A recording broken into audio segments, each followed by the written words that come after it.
I'm actually going to moderate this final panel myself, and we're going to be talking about the role that age verification and age gating plays in protecting the young and vulnerable from exposure to gambling products online. So I have here with me, I've got Rachel Butcher from AgeChecked, I have Daniel Brooks from Grace Media, and I have Ian Corby from the AVPA. So I'm going to kick off by allowing you guys to introduce yourselves to the audience and say a little bit more about what you do in your various roles. I'll start off with you, Rachel. Hi, nice to see you all. Well, although I can't, my name is Rachel Butcher, and I head up the sales and commercial function at AgeChecked. We offer age verification solutions across all industry sectors, and specifically within gambling. We can offer a very light touch option of age verification and age gating, which I think we'll talk about later, all the way through to KYC and AML options. Thank you, welcome. Dan, can we go to you next? Sure, so I'm COO of Grace Media.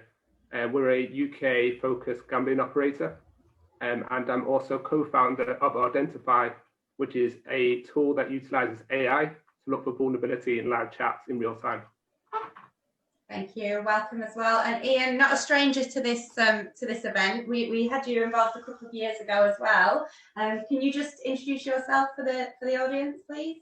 Sure. Yes, people may know me previously from my time at Gamble Aware, but I'm now the director of the Age Verification Providers Association. So the trade association for the suppliers of technology that allows you to do online age verification to the standard required by the BSI.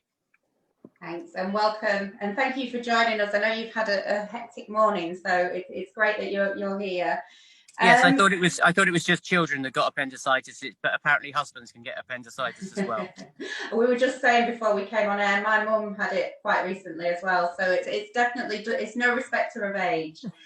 Okay, so I think in order to kick off the conversation, I think it would be quite useful for us to have a definition of what we're talking about when we talk about age gating and age verification, and actually what the difference between the two is.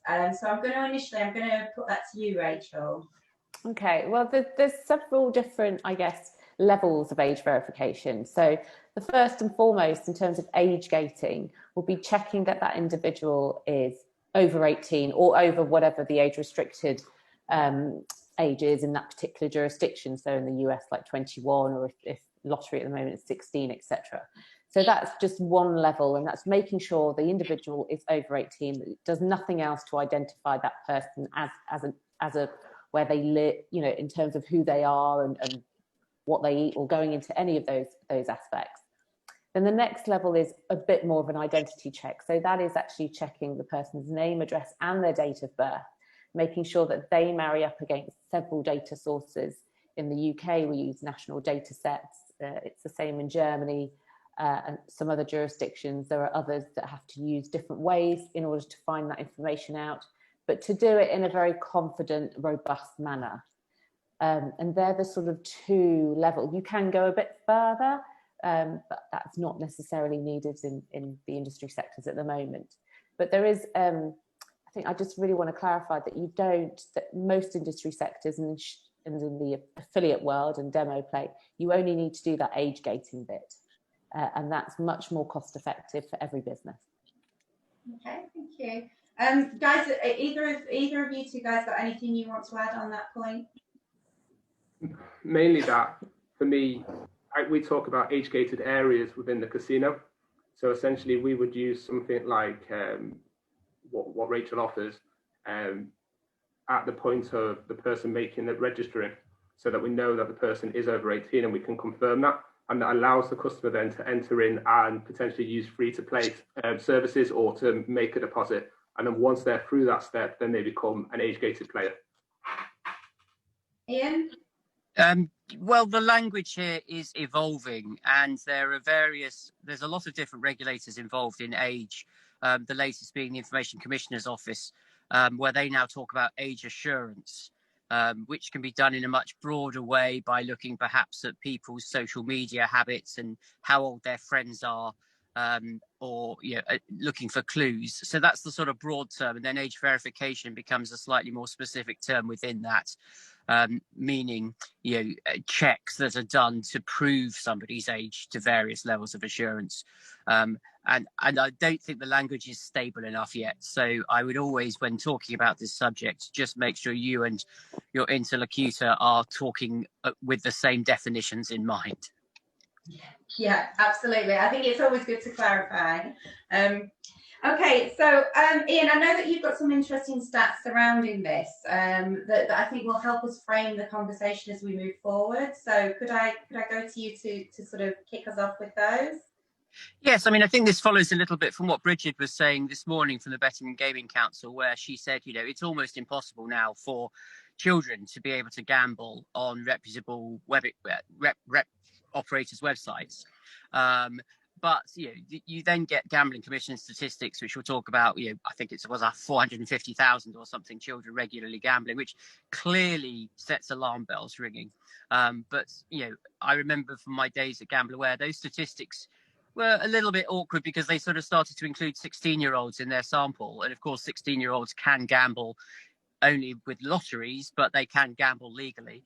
And when you looked at what they were gambling on or how they were gambling, a lot of it was quite sort of legal, effectively. It was gambling between friends in the playground. Yet this, of course, caused a great moral panic. And it is very damaging to the gambling industry if it's seen to be allowing children to gamble. The way these statistics have been used has almost been, I would say, slanderous. To blame the industry for that, when in fact you're talking about legal activity. And then we also had a sort of figure of 55,000 children with a gambling problem, which I remember my research colleagues at GambleAware used to get very, very nervous about, because the extrapolation from the particularly small sample that was used in order to come up with that very large number wasn't something that academic researchers would be comfortable with. But it's a very damaging number that we hear time and time again. It's like all of these statistics, they get quoted 2 or 3 times and then they become gospel, and actually becomes quite hard to sort of disavow people of their misunderstanding about the basis of that, the detail of the research and the riders that were attached to it. But it's definitely something that the industry needs to make sure it's got a clear focus on being able to prevent and to make sure people see that they are preventing it as well. Mm-hmm, absolutely. And I think, the sort of statistics that we're talking about there are the things that actually sell papers, and that I remember somebody saying on one of our panels previously that we are the only industry that seems to have managed to unite the Guardian and the Daily Mail. And it is those kind of statistics that actually does that. And this obviously is part of a much, much wider safer gambling, harm minimization piece. Dan, how would you say that this fits in with the other activity that you have going on across the business? Well, I think that overall we need to look at vulnerability, and certainly a person gambling who's under the age of 18 is a vulnerable customer. So it ties in with everything that we have in place, and we try and create to ensure that the customer is protected. So it would start from obviously using proper electronic verification to ensure that person is 18, to doing PEPs and sanctions, to having appropriate source of fund checks in place. And one of the things that we're doing at the moment is we're actually analysing live chat. So we can use AI, natural language processing, to review a chat in real time and come back with a vulnerability score, so we can understand exactly when a customer is speaking to us, if there may or may not be an issue. And that feeds into our risk scores overall. So tying back to the point about our reputation, as an industry, I feel like over the last 5-6 years, our reputation has decreased massively. The trust in us is very, very low. The newspapers are constantly writing about us. So every single time there's 1 or 2 operators that make a mistake, and rightly so, focuses on that, and they get fined because they've not done the right actions, reflects very badly on all of us. And what we need to do as a business is make sure that our brand is protected and that customers feel safe to come back time and time again and gamble with us in a responsible manner. Yeah, absolutely. And I think that's, again, it's such an interesting point when you pick up on the trust issues. And again, it's something that we've talked about a lot throughout the last couple of days is that, you know, number one, trust in gambling, and number two, public perception, which is fueled by the media as well. I mean, I remember being out for lunch, something I won't be able to do soon, with some friends, and a friend of mine who is, you know, she's a girl who's really, really liberal, attitudes normally, and we were having a conversation. We were talking about our various different works, and I was saying about how tough I think it had been, and how I think the industry had managed this period in a really, you know, I think they've managed it really well, actually. And she turned around and she said, "Oh, come on, Paula, nobody's got any sympathy for the gambling industry."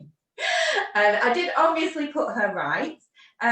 But when that's somebody who I know is very liberal normally, and yet they have that point of view, it must obviously be a concern for regulators. And is it something that comes up, Rachel, when you're working with clients?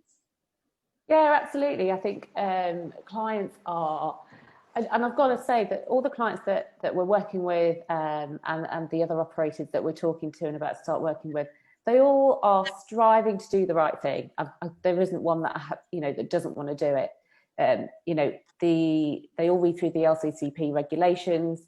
I think operators interpret them in different ways, but it's there and it's open to interpretation. So, they've set out their minimum aspects of rules and risks that they want to mitigate against. So that's fine.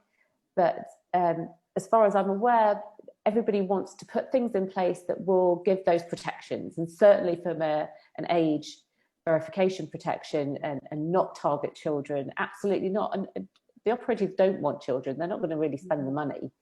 They want people within a certain bracket of a certain earning bracket as well, that have the disposable income, that generally enjoy a bit of a flutter every now and then, which and I do think a lot of them are putting all sorts of different systems in place to monitor current customer usage. I've seen some from some of the people we work with, really amazing software that's out there that can monitor what each individual is doing. From our perspective, we're bringing in more checks at a very early stage within the journey. So it's not just about checking that individual is over 18, it's checking whether they're pepped or sanctioned. It's maybe checking at that point a basic affordability check, sort of geolocation affordability check, just with the open data sources. Yeah. And also at that point, some operators choose to do a check: are this person self-excluded anywhere? So there's, imagine if all those checks are going on from the minute someone registers, they've not even deposited any money. So that also is quite a high compliance cost, where there's nothing coming in from that particular player or individual. So I guess this relates to KYC and onboarding. How does it differ, if at all? Well, it's all dependent on the risk-based approach of each operator. So what is expected within the UK from the UKGC is that a number of checks have taken place way before that particular player either withdraws a threshold, whatever threshold is set of money. I think it's 2,000, but some operators prefer to set lower thresholds, and also at point of deposit. And the expectation is there's a whole number of checks that have gone on way before any of that happens. Is that being done by some? Yes. By others? No. But it's set out within, as I said, you can interpret those regulations in many ways. So some prefer to do very minimum checks at point of onboarding. The KYC stuff will come later if there's a substantial amount of deposited, if they've won a lot, etc. But if someone's just registering, imagine, Dan will probably know this, like how many people, what's the conversion rate between people registering and those actually going on to deposit and play? Yeah.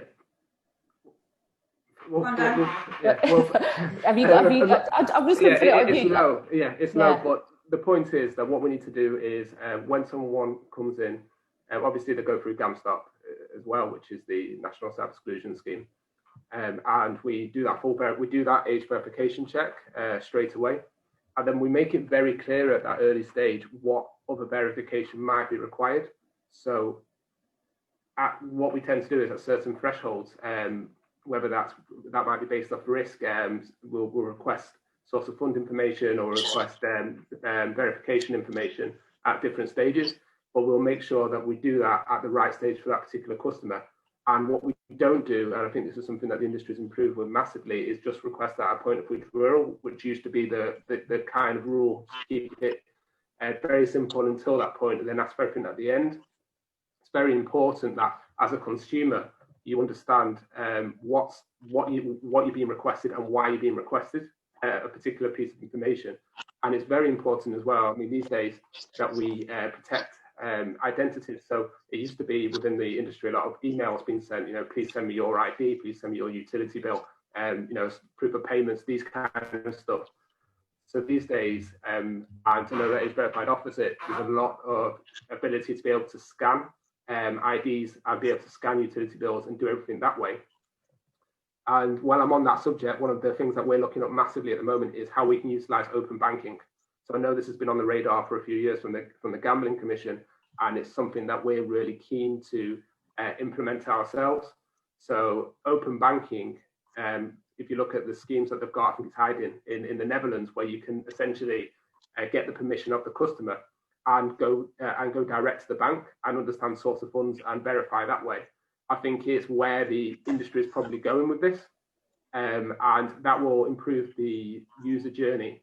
It will also improve security, and it will also protect the vulnerability of the customer. Mm-hmm.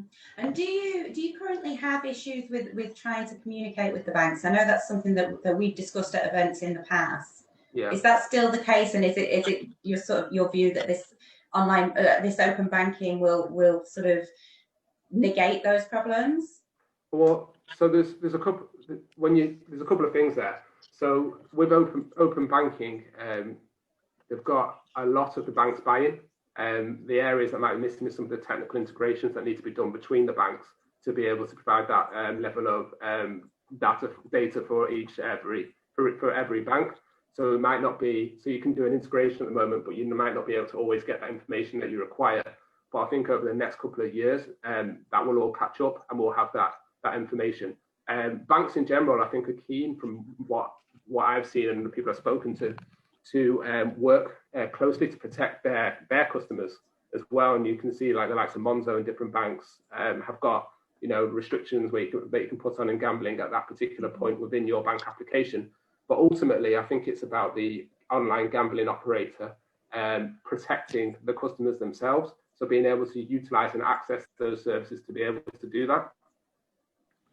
So yeah, that's where I'm at with banks. Yeah, sorry, and I'm just going to add to that. I think on top of that, it's about keeping players' identities, keeping that privacy. So the other aspect to this is, there's lots of, Dan would also say within Grace Media, they've got lots of partners that will do different parts of KYC and AML searches. And certainly from a third party's perspective, I think it's quite key that we're not holding on to any of that data, and we're not sharing the data. We're not even holding the data at all. We operate an anonymized, tokenized system.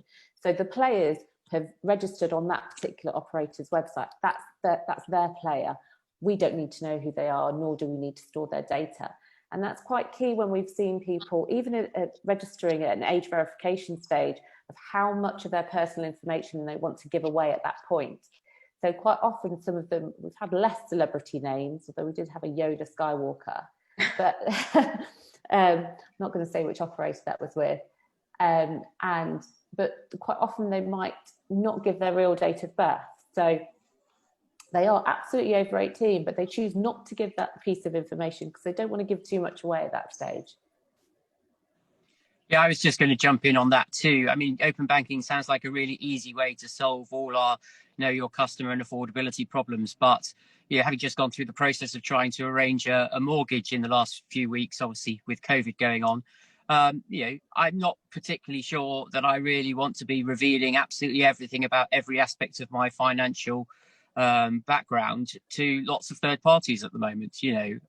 So you want to maintain control of that. So I do think customers may be quite reluctant to give their gambling operator transparent access to their banking, whereas they might still be willing to give that to a trusted and highly regulated third party, particularly where that third party isn't going to retain the data for any other purpose. Mm-hmm. Yeah, absolutely, and the knowledge that it would be anonymized, I guess, is the crucial piece there.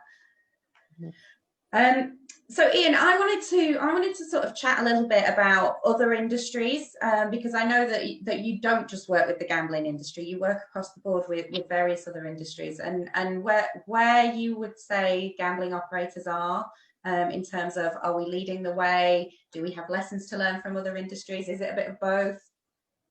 Yes, I would say gambling's doing very well, as Bridget was pointing out earlier this morning. But in some ways, so a lot of the online age verification came around because the government was planning to put in some fairly tight controls around adult websites, which in the end it dropped. But that meant that quite a lot of people have focused on sales of age-restricted goods, alcohol being the most obvious one. And the benefit of that now is that a lot of people already have completed age checks. So once they've done an age check with one of the age verification providers, that can be used in many, many different ways on multiple occasions. And so they don't have to keep searching around to find their passport or to enter in additional details. They can simply be recognised as over 18.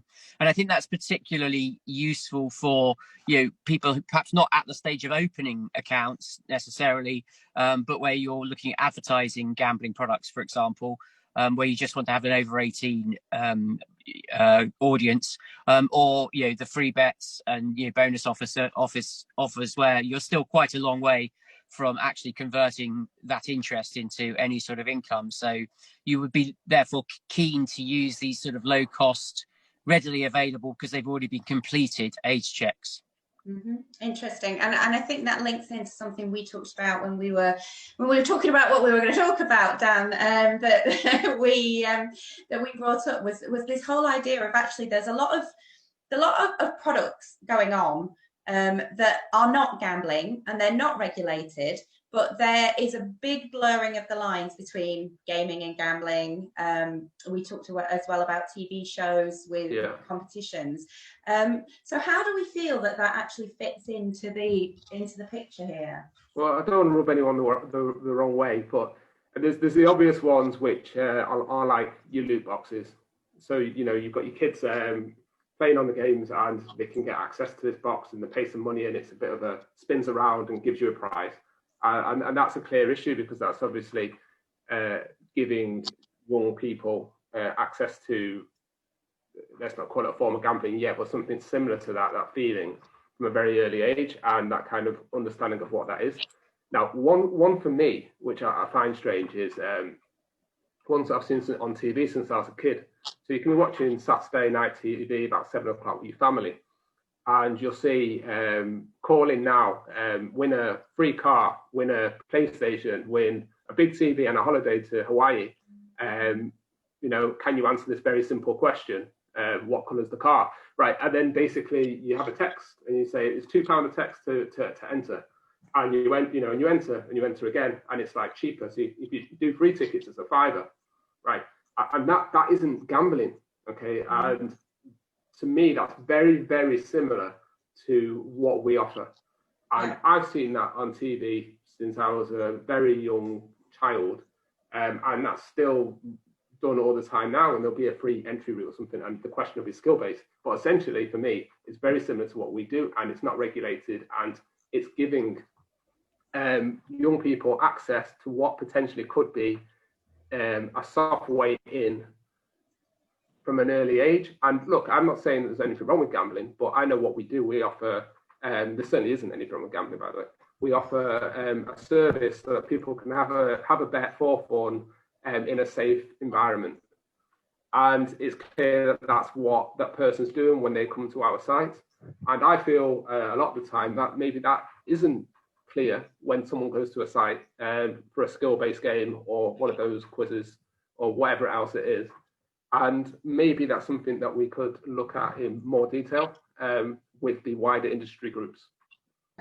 So in terms of the sort of TV competitions, they obviously do have age restrictions on them, and I think, you know, when you look at the T's and C's, they're there. Is this another area that you work with, Rachel?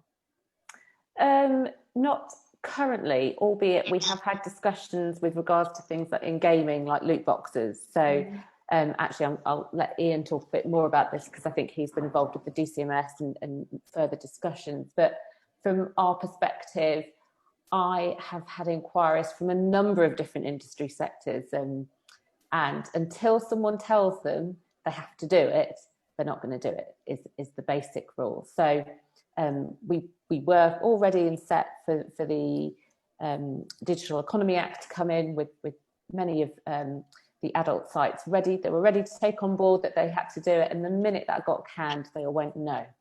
So there's no, you know, I think what I do say is that the gambling industry, I think, has a much more social responsibility, and they are taking that forward. There are industry sectors that literally will not have to put anything in the way of their customers unless they're made to do it. And certainly, I mean, from a gaming perspective, I think we've had discussions with Peggy. I don't know where and who would regulate this, to be honest. So that's also up in the air, but Ian might be able to say a bit more about that. So the government is formally consulting now on whether loot boxes should be classed as gambling as a result of a DCMS select committee that recommended they should. I know, you know, like I'm sure they will have to decide that certainly the higher value stuff is gambling, and there should be some limits. And I totally agree on the TV thing as well. I mean, I saw that when I was at Gamble Aware, and I made some inquiries to this place in Derby, which is always the post where you can send your free entry, which is one of the ways to get around it becoming gambling, that you can enter for free. But when you think about the people we worry about with gambling, it's those who don't have much money, who are, you know, inspired by the opportunity to turn their lives around for a relatively small amount of money. But that can very quickly become quite a lot of their disposable income. And, you know, we look at what the hoops the gambling industry is required to jump through in order to avoid putting those people in danger. And then there are these great things which, you know, look like gambling, sound like gambling, walk like gambling, you know, which are just not regulated like gambling. And I think that's a really important thing that we need to address. Mm-hmm. Yeah, absolutely. So bringing it back to the sort of the protection of young people online, and how this relates into what we've been talking about for most of the last couple of days in terms of marketing and digital marketing. Ian, have you got any insights into what you feel is happening there in the direction that we're moving in? In terms of marketing, I think, you know, we will. So at the moment, for example, the ASA allow you to get away with advertising to an audience which might be 25% children. So you might pick a high-profile sports person with 1 million Twitter followers, and of them, up to 250,000 can be children, and they can be promoting a major gambling operator. And you know, there's only so much the gambling companies can do, and the Commission is obviously putting more and more pressure on gambling companies, and the Betting and Gaming Council are trying to put that pressure onto the platforms. But I think that pressure needs to be kept up, because so many people lie about their age to open a Facebook account at the age of 10 or 11, which perhaps doesn't sound too bad. But what it means is that Facebook thinks that those kids are 18 when in fact they're only 15 or 16, because it's got the wrong age right from the start. And I'm sure that's happening across all the social media sites. We know that the statistics show that there are hundreds of thousands of kids who have social media accounts before they're old enough. And I think that absolutely needs to be tightened. And it is perfectly possible to do that, because they could simply ask everybody when they turn 18 according to their recorded birthday. They could send them a note saying, "Happy birthday. Could you please verify your age so we know you are in fact 18?" With any of these AV providers that are able to do it right now. But if they waited until they're actual turning 18, would that not lead to a situation where if say my 11-year-old set up a Facebook account tomorrow, then she's got however many years of them her being given ads that she shouldn't be seeing and that kind of thing, would she? Yeah, I mean, it'd be ideal if we could do age checks at 11. There are still some issues around that because of lack of reliable data. And a third of kids don't have a passport, so they can't exactly produce their passport. But we can absolutely do it at 18, and that's the age that matters for the gambling community. And so what I'm saying is that those social media companies should assume everybody is a child until they have put them through a verification to a standard such as the BSI's standard, which is known as PAS 1296, which just means it's a rigorous age check. It's not something somebody just, as we were discussing earlier, scanning your passport and sending a picture of it is not age checking. It's too easy to spoof that. Yeah, absolutely. So Dan, in terms of working in the operator and how you implement this within your systems, can you tell us a bit more about that?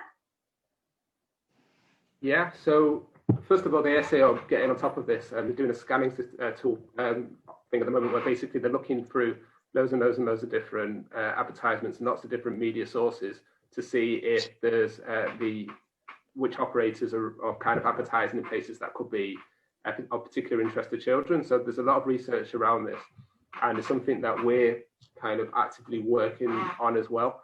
So from our perspective, we won't even touch a media partner until we've done a full questionnaire survey and obviously contracts that discusses what they use to age gate and what kind of sources they're going to be putting out our material. So for instance, we clearly say, we only want to be in these particular verticals. We do not want to be associated with any of these particular ones.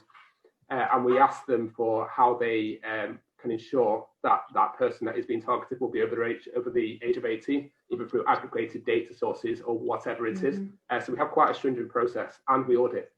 So we'll go on and check those media partners and ask for sources to be able to view the material.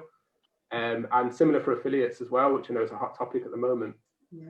Before we do anything with them, we do that, and we also audit the sites, and then we have them in a regular audit pattern, as well as using there's tools out there which provide information, whether that's Rightlander, for instance. That's one that a lot of people are using at the moment, or a Gig also have one.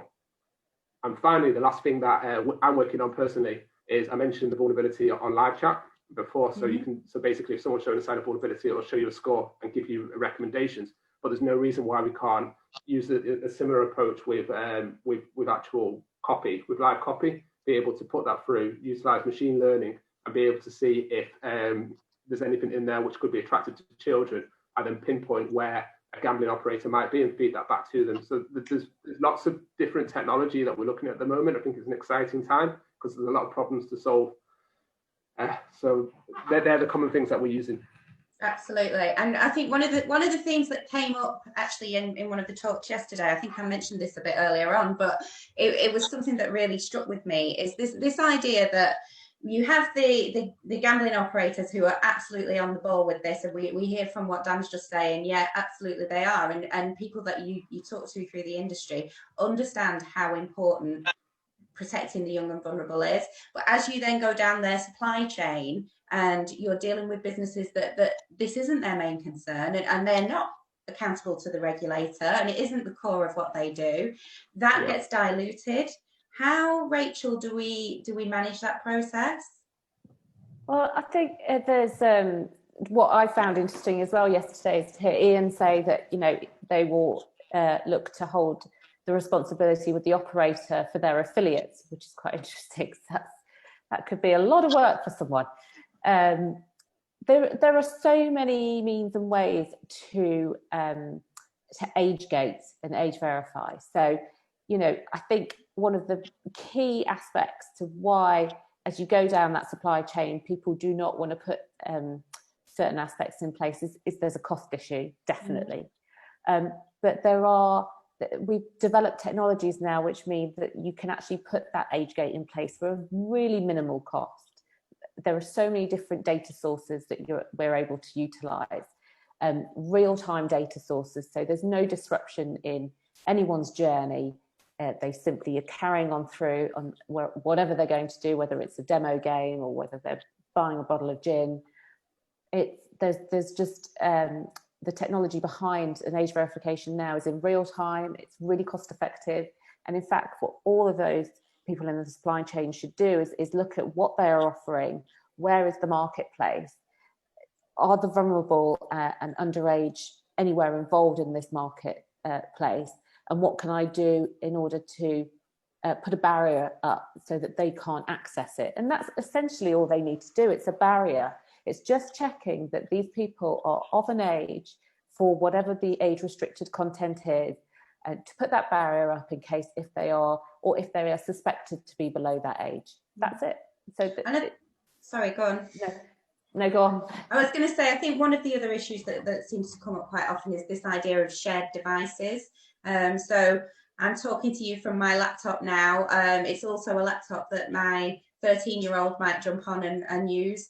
How do we manage that situation? Because a lot of the data you will be analysing could be, you know, 1 minute you're looking at things that it's me and I absolutely should be looking at, but then the next minute it's Alice and she shouldn't be on there. So how does that work? This is helped, I think, by the British standard that we use, because it not only looks at the sort of the method of age verification, but it also looks at those sort of ownership questions and how well you've tied the individual to the identity proof that they're providing, or to the device that they're actually using in order to gamble or whatever age restricted activity they're up to. And I think what would be really helpful, rather than just a simple instruction or an LCCP regulation that says, you know, thou shalt not allow children to gamble, is for the regulator to point to something like PAS 1296 and say, you know, if you are using an age verification system that is compliant with this British standard, then we will accept that you've done enough in order to keep children off your platform. Because at the moment it's very black and white, you know, and people don't know what is enough. And therefore I think there's a real risk that they do far too little and think that is enough. So I think that would be a really helpful thing. And you can also then have testing and audit and certification to those standards, so that people can see very clearly which operators are doing the right thing. Yeah, absolutely. And that leads me quite nicely to the other area we talked about, which I'm going to put to you actually, Dan, to begin with, is how this fits in with education. I mean, obviously making sure we've got that barrier in place is important, and that's like your catch net. But we then have this whole, you know, idea of the fact that gambling, I think Bridget spoke about it really well actually this morning, where she was saying, you know, we have this idea of gambling is something that takes place behind closed doors. It's not something you discuss with your neighbours. It's a taboo, and we need to obviously open that up and educate young people about gambling, about, you know, that it can be a fun leisure activity, but actually these are the dangers and these are the risks, and have a real sort of conversation around that. So what are your views on that, and where does this fit in? Well, yeah, there's a few stages to this. I think, first of all, it's a conversation with society in general, which we need to have with regards to your points about gambling's closeted, or, you know, gambling's too fun, because I hear the opposite. I hear of kids that want to go into the bookies at lunchtime and gamble, and this is a big problem, and it's cool to gamble. And that's the problem with our industry and what we do. We attract people that shouldn't be attracted to it. And then obviously there's this other side of it, which is gambling's a bad thing. You only do that in secret. You should not do that at any point. And neither of those things are correct, right? Mm-hmm. They're just not. Gambling's a fun activity for people who are over the age of 18, like having a drink. You don't go in and have 10 pints a night, you're going to get in trouble. You have one or two, once or twice a week, or whatever's within your tolerance. And that's a fun activity if you want to do it when you want to do it. And gambling's exactly the same. Don't come in and it's certainly not okay to come in and spend all your money in one go. You should, if you enjoy gambling, you should be coming in, spending a proportion of your income that you can afford in a fun, sustainable way. So that's one part of it, and gambling operators can definitely help with that. And we can also use our PR machines to make sure that message gets out to society that that's what gambling's about. And I think you have some really powerful papers out there, you know, like I won't mention names, that talk about gambling a lot and kind of give the sensational stories. And I'm not saying there's anything wrong with giving the big stories, but I think it's also very important to help that may have got responsibility to utilize their power to get the right message across about what gambling is and what we want to do with it. Now, the second point is regarding the operator and what we can do to help our customers. And again, we have our advertising, but also if we're using the right data points, if we're using checking for vulnerability in real time, then we can have that conversation with the customer if we see an issue. And that conversation shouldn't be, oh, you're not gambling anymore, you've got a problem here, I'm putting a deposit limit on, bye, right? Because they'll go somewhere else and they'll do exactly the same thing. Or, you know, why are you trying to get through GamStop and gambling when you know you're not allowed because you've already registered and using the fake details, you know, naughty. Obviously, there's a problem there, right? Like, no one does that unless they've got an issue. So I think what it is it's about educating at that point. It's about making sure that our employees understand how to interact with that customer, to talk about the limits, but also about why we're doing it and how they can potentially better, you know, manage what they're thinking, so they understand it themselves, rather than it just being a, you know, you made a mistake, you shouldn't do it, bye type approach. So I think we all need to work together to ensure that we educate our society as best as we can with regards to gambling. Can I just jump in there? I mean, absolutely. I met a lot of pathological gamblers, you know, really hardcore problem gamblers in my time at Gamble Aware, and I would confidently say that none of them, you know, would have been helped by better education about gambling. You know, they had a psychological, pathological addiction to gambling, and even if you told them, you know, the bookie always wins, and even if they understood that, they still think that they could beat the bookie. But there were also quite a lot of people who just gambled a bit more money than they should do, and they kind of knew it was wrong, but they were probably, you know, for many reasons going on in their lives, this was an escape for them. But the naivety with which they did that, and the lack of understanding of even a concept of a house edge, you know, or even how odds worked, you know, was really alarming. And so I do think there's a place for education in making sure that you have informed customers who understand the risk that they're taking, but don't think that that's going to stop problem gamblers. They're in a very different category and they need very specific intervention. Yeah, and it's about hitting this on all angles, isn't it? And I think what sprung to my mind there when you were talking is, and Dan, you all know about this, is the importance of intervention as well, and intervening at the right time, and that understanding that for actually some people, if you just point out to them that your spend this month has lifted from that to that, they're unaware that that's happened, and that would be enough to turn it around. Yeah, it's something that we've been focused, and I've been focused on personally. So there's two ways of doing it. First of all, it's obviously the quantitative approach and making sure that you understand as a business your data points at the right point and the right point to interact with that customer and make them aware of what's going on.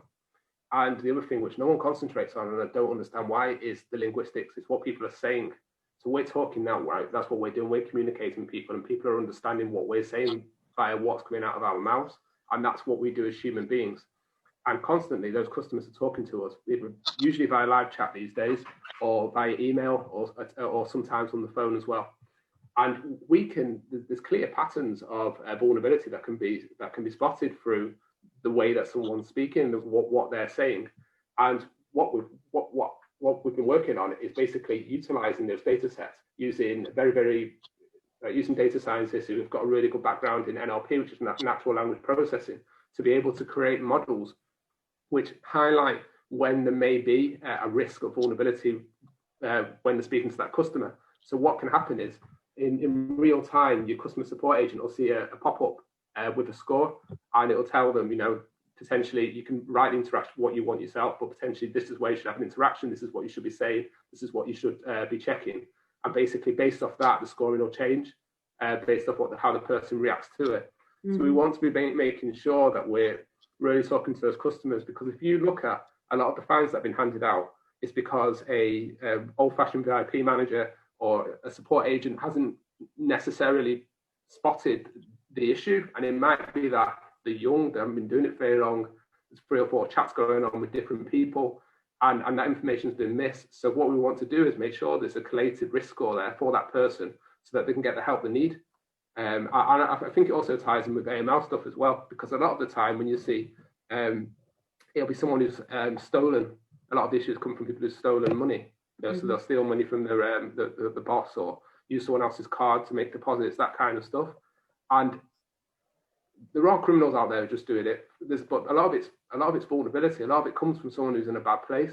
And if we can spot that earlier on, if we can use those tools that we have at our disposal to help them, then we're going to solve the problem before it becomes a really serious problem. And I think that's what we need to focus on. Dan, can I ask, would you expect as a human being within your customer services department for an individual to pick that up from a conversation? I think that's the problem. I think that's what we're asking. I think we're going, as operators, we're going, a CS agent, if you're spotting like a sign of a problem gambling, here's a training course, pick it up. And obviously you've got your compliance departments working behind the scenes that are looking at the data points. But the people on the front line, and it's the same in bookies, it is that CS agent who's speaking to those people. And like I was saying, that CS agent could be quite new. They could have only been working for a couple of months. That's a lot of responsibility. It could be a situation where you've got one person that's coming in regularly and speaking to different agents, and no one's getting that full picture of like, give me a bit, like, I don't want to give too many examples, but like, give me a bonus to need a bonus, or these very basic and obvious potential signs of vulnerability, but aren't picking up on that.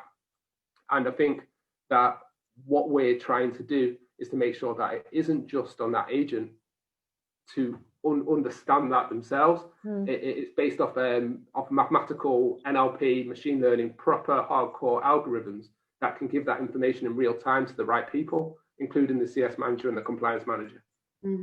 And then, as well as identifying the marker of harm, give you some pointer on how to then go about that intervention as well, I guess. Precisely. Yeah. Yeah, I'd agree. It's very unfair to try to expect customer services agents to be, clinical psychologists and talk to people on the phone and diagnose problem gambling. So I think it's great where you've got that technical capacity to enhance their capability to do their job, and because it's just too much pressure, I think, on people. And we do know that technology can be better than people at doing things. It's certainly better at checking somebody's age. We know the average sort of store assistant gets it wrong 3% of the time when they're trying to guess whether somebody's old enough to buy alcohol. But we're dealing with now age checking technology, which is right, except for perhaps 1 in 25,000 cases. And so I think we do need to put our trust in technology. And just sort of looking to the future, we know there's a lot of other legislation coming in. There's a thing called the Audio Visual Media Services Directive, which affects video sharing platforms like YouTube, where they're going to need to make sure they know the age of their customers. We've got new online harms legislation coming in. I mentioned the ICO were interested because of what they call the age appropriate design code, or the children's code, where again, any website that has anything which might be harmful to the mental development of children is going to need to have age gating of some sort, commensurate with the level of risk. So there's a lot of momentum in this area for us to get that initial starting point of age. But I think also you will find that most of the age verification companies can go on to then stay with you through the journey and provide the additional information you need in terms of KYC, PEP sanctions, particularly with the latest interest by the Commission in VIPs, where you need to start doing a lot more work around your VIPs, and that can no longer be done just manually by people who just look after those, top few customers that your businesses rely on. Yeah. There was a little bit of a look into a crystal ball there, but we're coming to the end of our time slot. So I'm just going to close it off by asking Rachel and Dan to do the same, and just do a bit of crystal ball gazing and give some idea of which direction you think this will be going in. And then we do actually have a question through from the floor, so we'll go to that afterwards. Rachel, do you want to kick off? I think we're going to get to a stage where there's going to be, I'm not sure what's going to happen with the affiliate market, for example. Potentially because affiliates have got to do some form of age gating, will they still do that? Will they even survive? I actually am not sure whether they will take that on board.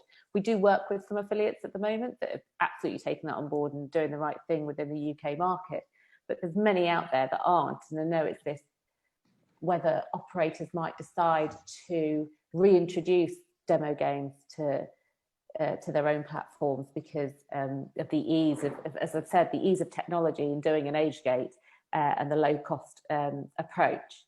So that may well happen. I do think that we other jurisdictions are taking it on board now. The UK is certainly leading the way in terms of its regulation in the industry, and the likes of Germany and the Netherlands and Sweden, you know, all have looked at what the UK are doing.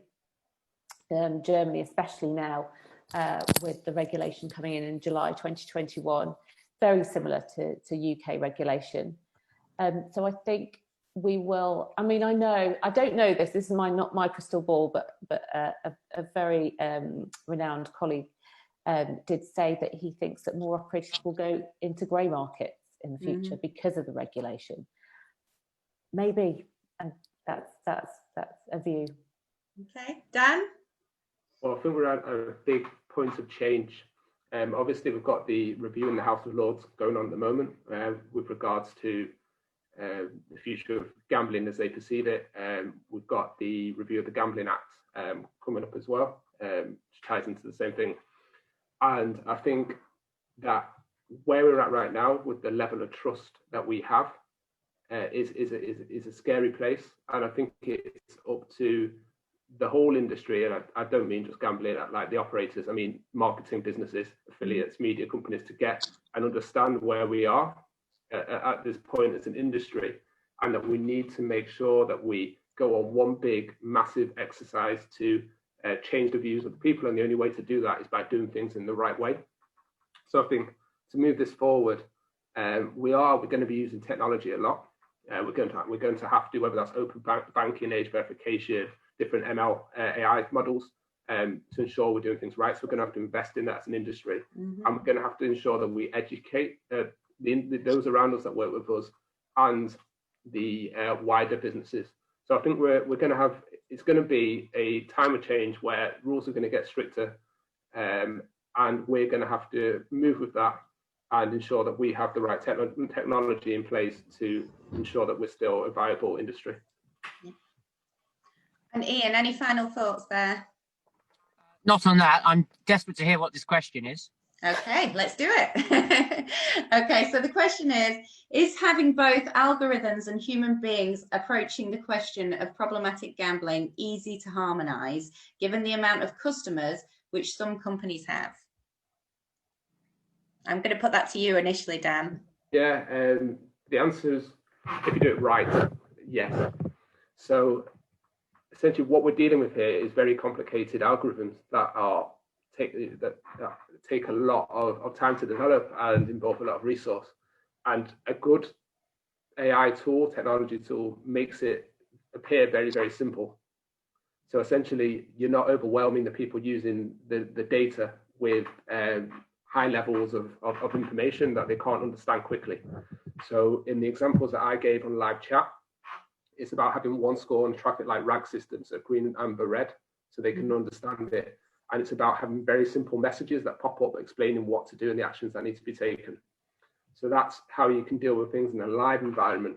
But then what you can also do is you can utilize that data that you're gaining all the time, and you can aggregate it in a system, and essentially you can provide really good reporting tools to your managers and your compliance managers, who can see what that person's been doing, but also, more importantly, to be honest, what the customer's been doing and how they are, and that allows them to look at it at a later point and go, okay, so we need to take these effects, and maybe when we look at the whole picture as a whole, we can see that there's key takings from this, which you can also demonstrate quite clearly, and therefore we should go in a certain direction, possibly. Let's discuss.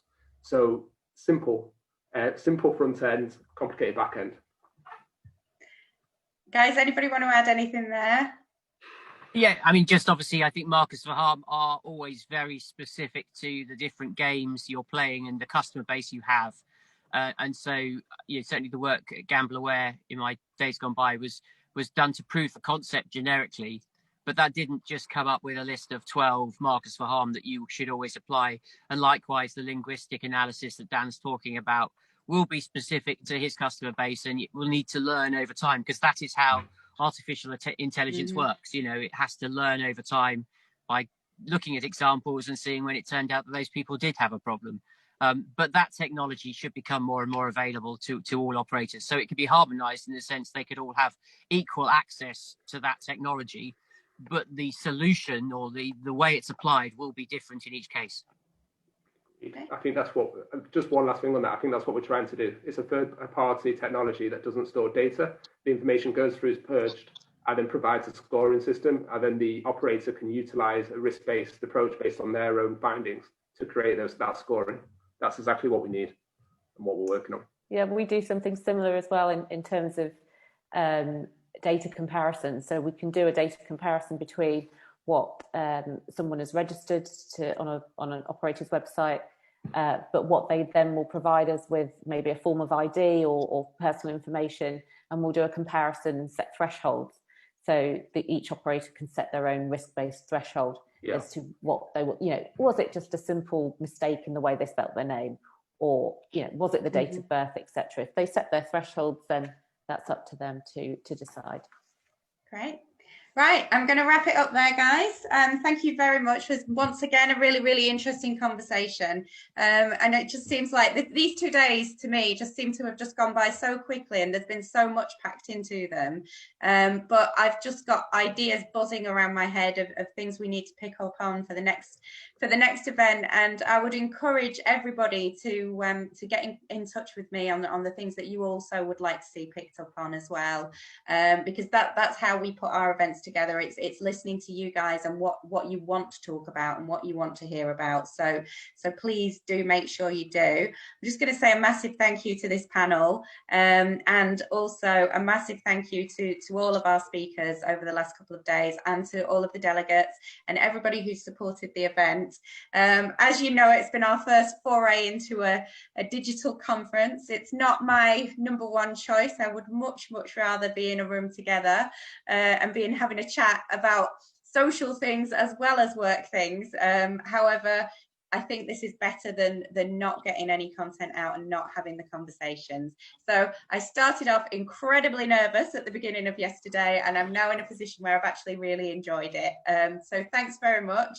I'm going to close the event there and just say have a great weekend, everybody, and we'll see everyone soon.